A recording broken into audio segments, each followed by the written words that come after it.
स्थानिक गुन्हे अन्वेषण शाखा सांगली यांनी अवैध अग्निशस्त्र बाळगणाऱ्याविरुद्ध कारवाई करत 2 आरोपींना अटक केली आहे.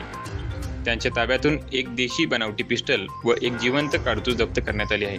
स्थानिक गुन्हे अन्वेषण शाखेचे पोलीस निरीक्षक संजीव कुमार झाडे व सहाय्यक पोलीस निरीक्षक जयदीप कळेकर यांच्या पथकाला गुप्त माहिती मिळाली होती की तासगाव तालुक्यातील मतकुनकी येथे 2 इसमाकडे बेकायदेशीर अग्निशस्त्र आहे. माहितीच्या आधारे पथकाने मनेराजुरी रोडवरील वासुंबे फाटा परिसरात सापळा रचला.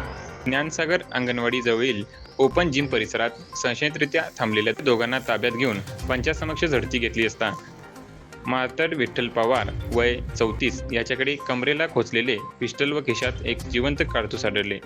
चौकशीत सागर दीपक भोरे वय 33 याने हे शस्त्र पुणे येथील एका व्यक्तीकडून विक्रीसाठी आणल्याची माहिती दिली. दोघांविरुद्ध तासगाव पोलीस ठाण्यात गुन्हा दाखल करण्यात आला आहे. जप्त मुद्देमालाची अंदाजे किंमत 50,500 असून पुढील तपास तासगाव पोलीस करीत आहेत.